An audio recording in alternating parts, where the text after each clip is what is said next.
ত্রিপুরা মধ্য শিক্ষা পর্ষদ পরীক্ষার ফি বিভিন্ন স্তরে আবার বাড়িয়েছে, এমনকি ভোকেশনাল যে পরীক্ষা সেগুলোর ক্ষেত্রেও।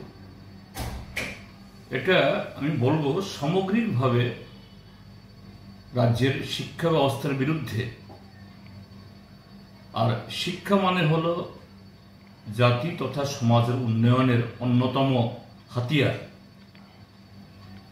তো সামগ্রিকভাবে একটা দীর্ঘমেয়াদী পরিকল্পনা গ্রহণ করে এই রাজ্যের বিকাশকে পেছন দিকে ঠেলে দেওয়ার একটা অত্যন্ত গর্হিত উদ্যোগ এই ভারতীয় জনতা পার্টি পরিচালিত বা তার নেতৃত্বে সরকার এটা গ্রহণ করেছে। সরকারের এই শিক্ষা ব্যবস্থার গুণমান উন্নতির কোনো উদ্যোগ নেই। সমস্ত স্তর, প্রাথমিক থেকে একেবারে উচ্চশিক্ষা ইউনিভার্সিটি স্তর অবধি শিক্ষকের অপ্রতুলতা চলছে বছরের পর বছর ধরে। মাঝে সাঝে এক দুটা বিজ্ঞাপন দেয়, বিজ্ঞাপন অনুসারে আবার নিয়োগ হয় না, আবার যে কজনকে অফার টফার দেওয়া হয় একটা চাকরি মেলার নামে একটা তামাশা করে। কিন্তু শিক্ষার যে সামগ্রিক যে হাল কি হয়েছে এ নিয়ে তাদের কোনো মাথা ব্যথা নেই। কেননা শিক্ষার উন্নতি হলে, মানুষ সচেতন হলে, উন্নত শিক্ষা ব্যবস্থা হলে, উন্নত মানুষ তৈরি হলে ভারতীয় জনতা পার্টির যে রাজনীতি, তাদের যে রাজনৈতিক দর্শন, এটাকে এগিয়ে নিয়ে যাওয়া যাবে না। কাজে খুব পরিকল্পিতভাবেই এই শিক্ষা ব্যবস্থাকে খুন করা হচ্ছে। ভবিষ্যৎ প্রজন্ম, তাদের যে মস্তিষ্ক, মনন, চিন্তা ভাবনা, এটাকে ধ্বংস করে দেওয়া হচ্ছে। শুধু শিক্ষকের অপ্রতুলতা না, যারা শিক্ষকরা আছেন তাদের ট্রেনিংয়ের ব্যবস্থা নেই। তারপর সর্বশিক্ষা অভিযান, সমগ্র শিক্ষা অভিযান, এরপর ট্যাট ইত্যাদির নামে অনেক নিয়োগ হয়। কোনো ক্ষেত্রেতেই কোনো ধরনের শৃঙ্খলা, পরিকল্পনা, সেরকম যে সামগ্রিক উদ্যোগ নেই। আর পরিকাঠামো,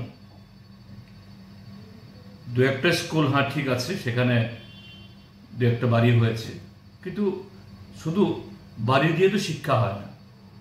আবার এরকম স্কুল বাড়িরও প্রয়োজন। মফস্বলে শত শত স্কুল ভেঙে পড়ছে, ক্লাসরুম নেই, ফার্নিচার নেই। তো আমি ব্যক্তিগতভাবে এবং আমাদের পার্টি, ভারতের কমিউনিস্ট পার্টি মার্ক্সবাদীর তরফ থেকে ত্রিপুরা বোর্ড অফ সেকেন্ডারি এডুকেশনের এই উদ্যোগকে আমি নিন্দা জানাচ্ছি এবং দাবি জানাচ্ছি। যদিও বলা হয় পর্ষদ স্বাধীন, কিন্তু সরকারের অঙ্গুলি হেলন ছাড়া, সরকারের মদত ছাড়া, সরকারের সম্মতি ছাড়া এটা হয় না। আমাদের মাননীয় মুখ্যমন্ত্রী নামের আগে ডক্টরেট, প্রফেসর এই উপাধিগুলো লাগান। হ্যাঁ, ভালো, এটা আমাদেরও সম্মানের, গৌরবের। কিন্তু আপনার এই যে উপাধি, আপনার যে এই সম্মান, সে অনুযায়ী আপনার পরিচালিত সরকার, আপনি আবার শিক্ষা দপ্তরের দায়িত্বেও আপনি দ্রুত এই মধ্যশিক্ষা পর্ষদের যে এই 2.5 গুণের বেশি ফি বাড়ানো, এটাকে রদ করুন। এবং শুধু রদ করলেই চলবে না, এই যে বেহাল অবস্থা, শিক্ষক নেই, পরিকাঠামো নেই, শৃঙ্খলা নেই, এর উপরে একটা পর্যালোচনা করুন। এই রাজ্যকে, আমাদের ভবিষ্যৎ প্রজন্মকে বাঁচানোর জন্য সামগ্রিকভাবে রাজ্যের উন্নয়ন যাতে ব্যাহত না হয়। উন্নয়ন মানে কিছু এই দু একটা দালান বাড়ি চকচকে কিছু করা নয়।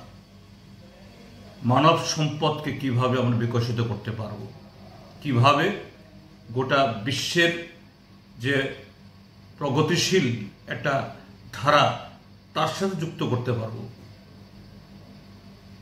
উন্নয়ন মানে তার মূল অর্থ সেটাই, কাজে সেভাবেই যেন তিনি পদক্ষেপ গ্রহণ করেন এই দাবি জানাব।